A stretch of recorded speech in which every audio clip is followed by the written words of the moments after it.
Toni Betaudier, it is great to have you here this morning. Thank you so much for joining us. Thank you for having me.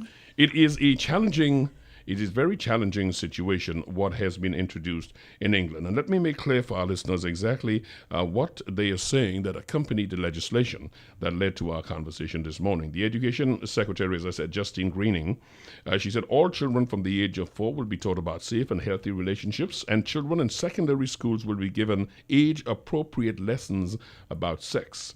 The move, as I said, follows many years of folks lobbying for it. Many in the developing world are pushing back against this revolutionary change, arguing that age 4 is too young to start sex and relationship education. As an educator yourself, let me ask you, is that age too early to start sex and relationship education? No. I think a lot of times when people hear sex education, they instantly think about sexual behavior. And honestly, at the age of 4, we are teaching our children about sexuality and relationships. Don't we teach our 4-year-olds how to play and get along? That's a social skills. That's relationship building. It lays the foundation for later relationships your children will have. And when you think about sex, the sexuality aspect of it, I would hope that parents are teaching their children about the anatomical names for their body parts. The same way you teach like any other body part, we do the head, shoulders, knees, and toes. We would like to also think they're doing the same for private parts. So at the age of 4, I think we do it and we're not even aware of it. It's interesting that you make that point because that distinction is very important. The minute you use the word sex, everybody's minds are disposed to go to the act itself of sex, not realizing that they are peripheral aspects of everything. And if you start on the periphery, you get to the core at some point. There is this question too that I think accompanied the British Education Secretary made very clear. One of the strong areas of concern is not only the pornography that's available easily, but the inappropriate touching that children will learn about through there being no taboo attached to the parts, and also this issue of online grooming. So that too is another impetus behind this legislation. You're smiling. Because whether or not we educate our children, they're going to be exposed to pornographic material. So that argument, I don't, it's so flawed. I don't. Well, there are a lot of people who say that you're forcing children to grow up too soon. I would say children are growing up too soon. There's the minute we give our child internet capable device with no sort of monitoring, we have now exposed them to everything on the internet, and that makes them grow up too soon. I remember I was doing a project, and this is really honest. I needed images of tomatoes, and I got images of women's breasts. That's just the reality of it. So you can have your child doing something very innocent on the internet, and these things are thrown at them. Additionally, if parents are looking at material that is adult material, and then you hand that phone to the child, we know that ads pop up. I think it's necessary to talk about it. Sex education can no longer be taboo. It just can't. And then in teaching sex education, we also have to think about teaching our children. Yes, we don't want them touching people inappropriately or have people touching them inappropriately. How else would they know that unless we've taught them that? So I totally disagree with that. My guest is Toni Betaudier. She is a psychologist. She's attached to the Caribbean Kids and Family Therapy Organization. We're talking about the legislation that came down in the UK that says SRE, sex relationship education, will start at age 4. There are opt-out clauses and so on for that, but we got to get there in a moment. There is the skittishness and the discomfort in all societies and among many adults and religious institutions that's causing this problem. There are those who believe that, all right, some degree of sex education has to be taught my child, but it should be done by me, by the parents, by the institutions. They are saying that to have this mandated by the state, through whichever organ it chooses to have it mandated by the state, is taking away the power from teachers. From parents. I apologize, yes. I would say I agree and disagree. I think parents definitely are the primary educators for their children. So parents should definitely be having this conversation. That does not mean that the schools can't teach it as well, because that's sort of like a support. It's the same way where we give children homework. So are we going to say that whatever is taught in school shouldn't be taught at home? That doesn't make sense. We need both parties. We always talk about, like, for a well-rounded, educated child, we need that home school communication. So then why would we say now for this aspect of development, it should only be taught at home? And then we kind of take for granted that it will be taught at home.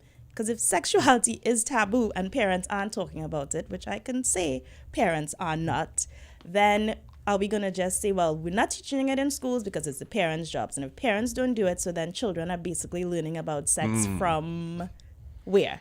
Their peers and from pop-ups and from the internet exactly. and from people who may want to teach them the wrong shows, thing. Yes. All of that, right? The grooming and all of that. Exactly. So... SRE is our conversation this morning. While the British government has said it will be done in all schools, all secondary schools, including academies, private schools, and religious-free schools, they say they must make age-appropriate sex and relationship education mandatory. It goes on, however, to say that parents will continue to have the right to withdraw their children from the lessons. Schools will have flexibility in how they deliver the subject, and they can develop an approach that is sensitive to the needs of the local community and religious beliefs. A clause saying faith schools will still be allowed to teach in accordance with the tenets of their faith. So the legislation in England, which is one why we're raising it here, and true it is in the UK, most of the former colonies, most of this side of the world follow the British model, follow their pattern. So if they are saying now that sex education is mandatory, it is something that I know all of the Caribbean would pick up as a subject. Yes. The area of opting out, however, does raise a question. Are we risking, do you think that legislation risks leaving out vulnerable students, children who should have this information because a denomination may decide, no, we're not teaching this? So you're going to have a certain segment of the community who are aware and who are protected, but you have, because of religious belief, another group that are deprived of this elucidation, this clarity. Yes.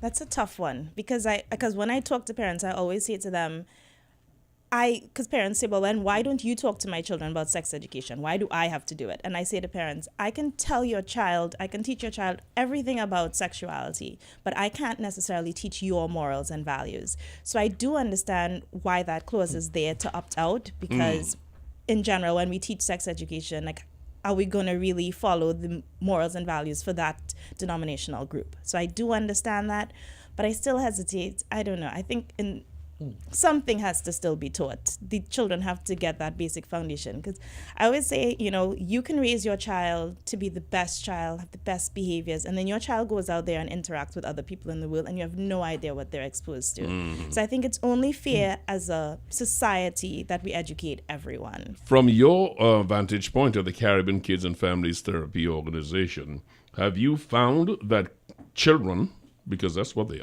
are more disposed to follow the urging or the explanation given by peers and or influenced by the internet?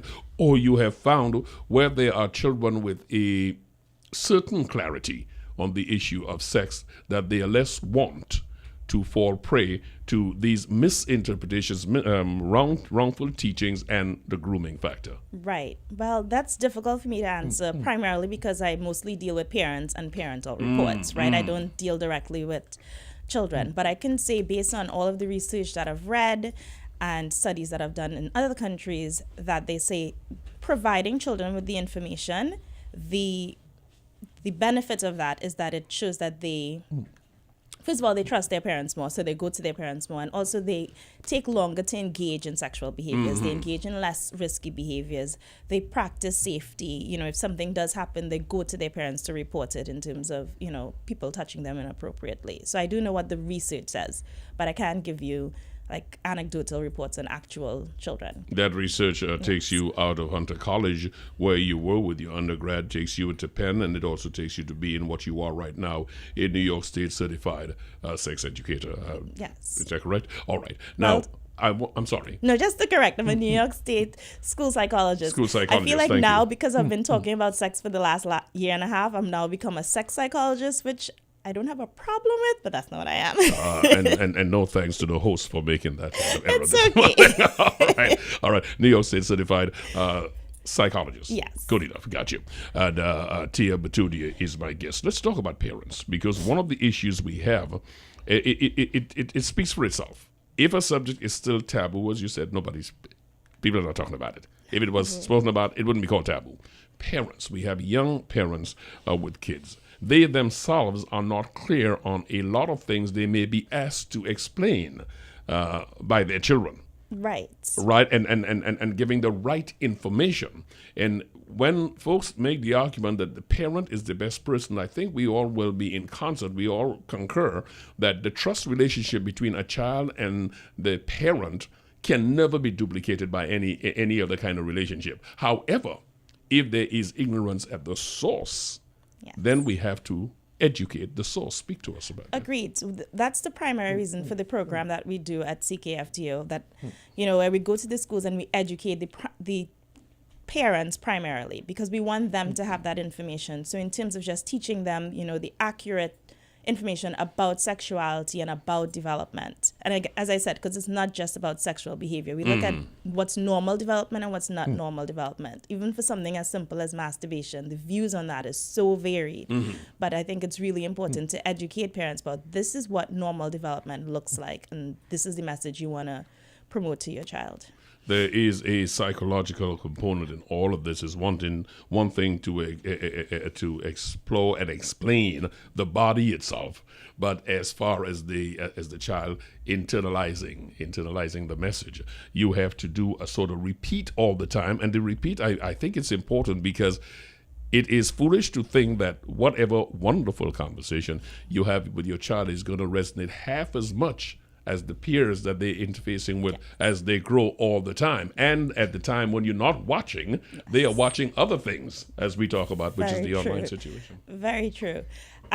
What I tell parents all the time is to use teachable moments. So use anything. You're watching a television show and something comes up, you see two people kissing on the television. You use that moment to teach sex education, because it's not a one-time conversation. There's no way you can sit down with your child one time and cover everything related to sexuality and relationships.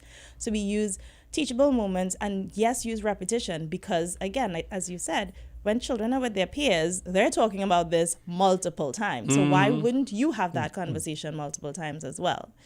Different ways, different forms, it's really important. New York State Certified School Psychologist Toni Betaudier is my guest. I want to ask you about two other areas. One deals with television, but before I do that, I cannot have escaped the conversation this morning, the name Betaudier. It is not a common name in Trinidad and Tobago, so when you hear it, you do that automatic juxta with the name Holly Betaudier. I just made the connection. Is there any relationship there? Yes. I will say that I'm not really close with the Betaudier side of my family, but my grandfather was Holly's cousin. Yeah, so we are related. From what I've heard, all the Betaudiers are related. Yeah, well, it's a small country. I'm friends with enough of them on Facebook that, we found, once I meet one, we're like, oh, and now we're able to make the connection to be like, oh, we are related. You just locked into us. We're talking about the UK legislation introduced that says all schools, secondary schools, would have to make it mandatory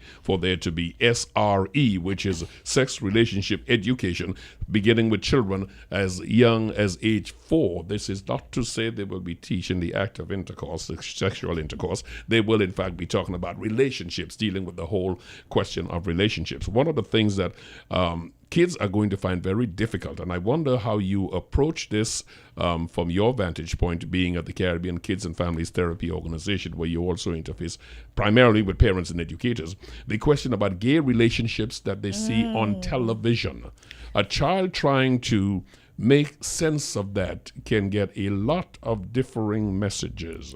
How is that being dealt with? One, you're interfacing with parents, and two, with educators. Yes, I was hoping that you did not bring that up. I just had to, because it is part of what's... very honest. Yes, all right. No, because I would say, if we think that sexuality in general is taboo, when we start to talk about diversity within sexual orientation, that's even more taboo. So it's something that I have decided as a professional, let me just get the parents talking about sex. Okay. before I even go there. Go into another area, yes, because yes. oftentimes when you go into that area, I would agree with you. Your message can be skewed because that lobby is a powerful one, and anything that's said against certain lobbies, they tend to think that they're under attack, and it interferes with the whole message. Let's stay with our message this morning. Right. All right, children and parents, I'm going to follow the counsel of my guest this morning and stay in that realm. As far as teaching children is concerned, let us say we have some minds that say, yes, let it be discussed in school. Here is the question. Are our teachers, to the best you have garnered thus far, have our teachers ready to deal with this? Can they be trained on this? Should professionals be invited in, or should you take a core group of teachers, teach them that, and have them do it in school as a specialty? I feel like you've asked me so many questions. Yes. Okay, so first, I think that teachers are dealing with it. Like, if you have teenage pregnancy in schools, then teachers have to interface with that reality as it is, you know? So I think teachers have to deal with it regardless, because they're children in their schools and they're sexual beings. I do think that it would be a benefit, and I've had teachers say that to me, you know, like they would like some training in it so that they could know what's appropriate to say. They don't want to say too much, you know, and that give them that knowledge and confidence to be able to talk to teachers. I also know, because I work with teachers, that they never want more work because they have a lot of work on their plate already. So I say that also saying, I know that teachers, they do a lot already. They do more, they go above and beyond. So yes, I think we should educate our teachers, but I also think we should have a core of professionals that specifically deal with this issue as well. A core of professional away from what exists right now, because as you said, those who are doing that right now, their hands are full. Yes, I'm not going to deny that to teachers at all. If there is a way, because I don't know how they're doing it in the UK, if there's a way to incorporate it into our current curriculum where it's not seen as extra work, but it slips in very nicely, even though I don't know how that will be possible because we're so academic focused. But they're going to make it part of the curriculum, because the argument, the fuel behind this, according to the education secretary, is that the current curriculum does not deal with new day challenges. So they're now going to put this as part of the curriculum, and they have mandated the schools to include it. So it's going to be an integral part of what they're doing. And from what I have read, my understanding on the outside, according to the release, I don't think they're going to set up anything special for it. Okay, well, I think that is probably the most ideal thing, because I always feel like when they add something, they're going to take something away, and they always take away the arts. They raise, tell the truth about that. Toni Betaudier, my guest, I've got a penultimate question for you, and the penultimate question is this. Some feel that while children should be protected, while children should be availed of all the dangers, the state should not be stepping in at any point to do this. The state or states have argued, some of these MPs in the UK argued, it costs the nation in children potential being lost. It costs the nation with their responsibility to protect children. It costs the nation with dealing with sexual diseases. It costs the nation with dealing with prostitution. It costs the nation a whole lot of money with damaged citizens, and that's why the state should be doing it. However, the denominations say, no, not so. That should not be your responsibility. I agree with the states. That would have been my argument as well. Like, the consequence of not having this education, it falls on the states, like, you know. So when you think about high rates of teenage pregnancy, high prevalence of HIV, you know, sex abuse in our communities and the fallout from that falls on the state as well. So I think that the state should be involved, especially because if other places aren't doing it, if the denominational schools decide to opt out and the state isn't doing it, then who is doing it? So I agree with the state's position completely. You spent the last year educating teachers, having conferences and discussions with teachers and so on. What have you found, what have you heard is the most frequently repeated problem they're having in getting their teenagers in the experimental stage where everything is running sometimes the wrong way? What is the biggest problem they have in embracing them, one, in trust, because there are so many challenges going towards teachers right now, in gaining the trust and having these kids interested in the conversation and not just a snicker, which is one of the problems that you have. I was about to say that is the real problem. I think a lot of times, you know, the kids would try to brush it off because they're embarrassed and the adult is embarrassed too. So then we're like, well, we're just going to avoid this. But I always tell, parents and teachers that you have to be comfortable being uncomfortable, so that if you're feeling embarrassed, you can say that to the children, this is really embarrassing, but we have to do it anyway. And then always use humor. And like I said, it's very awkward to be like, oh, let's sit down and let's now talk about sexuality. It's about using these teachable moments, like things that happen, something happened in the news, and you'd be like, oh, let's talk about this now, a headline in a newspaper, and you use that to open up a discussion. The organization you're with is the Caribbean Kids and Families Therapy Organization. You're offering parental training. My question then would be, how can individuals and companies get in touch and take advantage of the opportunities your school provide? So our contact information, our phone number is 628-3268, and our email address is info@ckfto.org. I can also give my personal email. Let's just stay with the info at CKFTO. Yes. All right. .org. At CKFTO.org. Yes. And a general telephone number of 628-3268.